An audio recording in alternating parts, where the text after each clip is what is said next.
So this is section X. It's like the fifth section. It's basically bonus, just some random ideas. Basically, some really cool things that work for me. They are not really about goal achieving. Even though that actually is in this masterclass I shared earlier, they're not related to goal achieving, but they are related to productivity. So I just put them in there. So this one, just put them here. So the first part, okay, just remember ideas. The rule of thirds. This is an amazing idea. Amazing, super amazing. So it's simple. Create tasks every day, create tasks every week, create tasks every month. So this is what I do. Let's say today is 30th of January. I don't know how many days January has. I keep forgetting. But let's say it's the last day of January. I pick up my journal, and for February, I'll write three things I need to do in February. Then I'll write three things I need to do in the first week of February, and then three things I need to do for the next day. So, but usually every day, what I downwrite is maybe for today is Sunday, right? This evening, I'll write about my three tasks for Monday and then three tasks for next week. Then at the end of this month, it's now be three tasks for next month, next week, and next day. So your my three tasks for this next week will be informing my daily tasks. So they usually be like big things. And they are like top three. So it means I can have other tasks, but these three things are like things that I must do. The 1 hour. So if you can dedicate 1 hour to one thing every single day, what will it actually be? I sent a letter to you about this, I remember. So basically, for those that didn't see that letter, my mentor shared this with me. His own is basically he wakes up at 4:30 a.m. and for that first hour he dedicated to God. I kind of did a similar thing. So it could be anything actually. You could dedicate your first hour, your last hour, or any hour within the day. But it's really be like there's one particular hour they've dedicated to one particular thing. It's a bit like the 3 hour focus mode, but that is mostly about work and all that. This basically it could literally be relationship building. For this 1 hour every day, I'll call my friends, I'll reply my friends, I will reach out to new people. It could be anything, it could be I will eat, I could exercise, or I'll spend with my family just 1 hour for one thing. Now imagine if you put 300 plus hours in a year into that one thing every day. I removed the 50 weeks because yes, so you can't always be consistent. Some days are just not going to work. This gives you mastery. The third thing is about people. If you can hack relationships, man, even if you don't have skills, like people don't have skills, but they will be far ahead, more ahead than you in life if you actually can relationships like they do. The first person to be paid $1 million in salary was Charles Schwab. He was CEO of what's his name, the American Steel Corporation. Like he wasn't an engineer, he didn't know anything about steel, but why he was paid that much money was simply because he could bring together the best people and bring out the best out of them. So on the left I spoke about circles. So being circles where everyone is growing. If you are a guy or a lady and your circle is talking about relationships and breakfasts, you're in wrong circle. Being a circle where you don't always have to go in the same direction. So let's say I'm a software engineer, for example. I can have a friend who's a farmer. I can have another friend who's a fashion designer. Let's just be like, we are all making moves. Second part is your circle must be able to call each other when you mess up and vice versa. This is where the idea of people can metaphorically beat you up comes in. If your circle can see you doing the wrong thing and not say it to you in the wrong circle, then don't let circumstances choose your circle. What I mean by this is usually you feel like just because someone is my neighbor, you say yes, my neighbors are my friends or your classmates are my friends. No. If my classmates are not the kind of people I like to associate with myself with, I will find people in maybe in other classes. When I was in secondary school, I used to work alone. I didn't really have friends. I only had one friend in my class. I'm always in the staff room. In the morning I come to school, I go to the staff room, they watch news, we just about politics and all that. That was where I was hanging out. So don't let circumstances define your friends. Pick your friends, pick your circles. Like there are little circles that I feel like okay, I like that circle. I want to be a part of them and I join. That's how it should be. And if you're in the best circle, if you're the best person in circle, you should keep it, yes. But you also get another circle where you are the smallest. So if you're always the smartest person in the room, you should leave. That's what they say. So it's the same thing about circles. Then find a circle for every life pillar. Some circles serve multiple pillars too. So this is like about the community part I shared earlier. So I won't really discuss it anymore.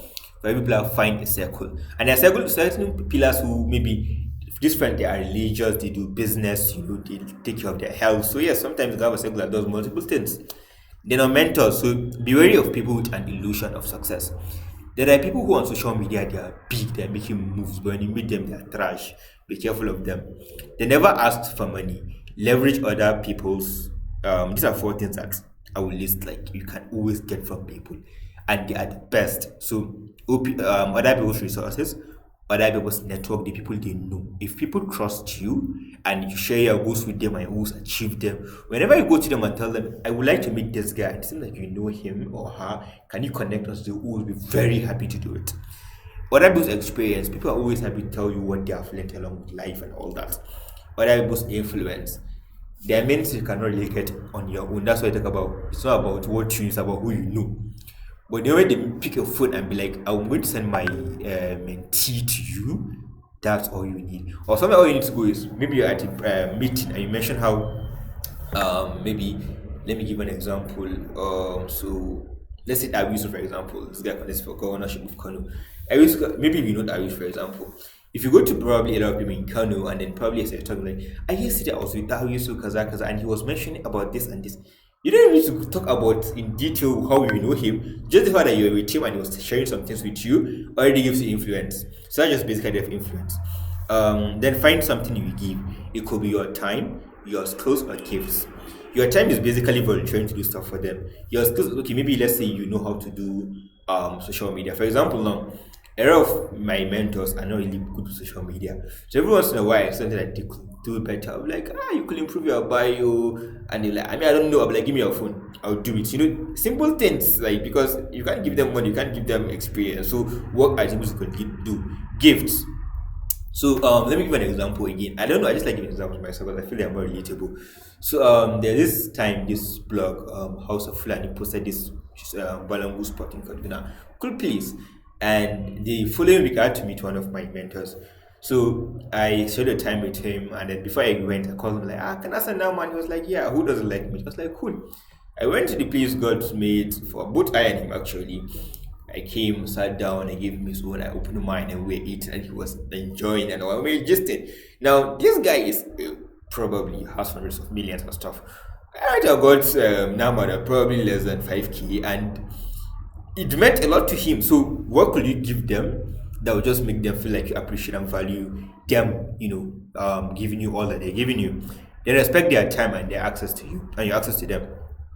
Don't waste their time, they're always busy. So they give you 5 minutes to use that 5 minutes wisely and always explain that you understand that they are busy. Let them be the ones tell them, no, you can come, or you can stay more, access to them, also don't abuse it.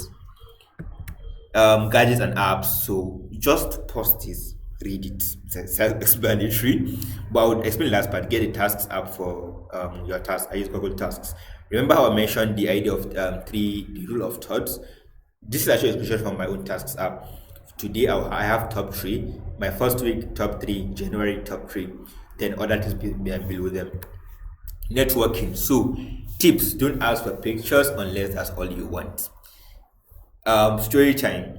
I will share how I met 2 people with one line.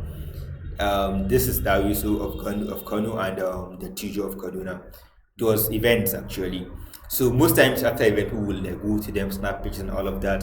And when I walked up to both of them, I said, and the always thing I will do, we're there for pictures. I was like, I'm not here for the pictures. If I can have 1 minute with you, I'd rather connect with you than take a picture. And they all loved it. And we connected, and things a lot of it have happened since then. So I actually feel like pictures are useless because you take a picture to show off while you have a chance to connect. So you connect. Then start with an offer. Always find something they can do. Like I mentioned about that social media thing, there are people I connected with simply because I went to their DMs. I was like, maybe they shared a flyer that's a link. I was like, I will now go and type the link. I'll send them like, I think you can just post it on your story. It will be easier for people to register, and they'll be thankful. And then 2 months later, when I send another DM, when they see a previous chat, like already, when I first came to them, I was not asking, and then gradually, just build a relationship.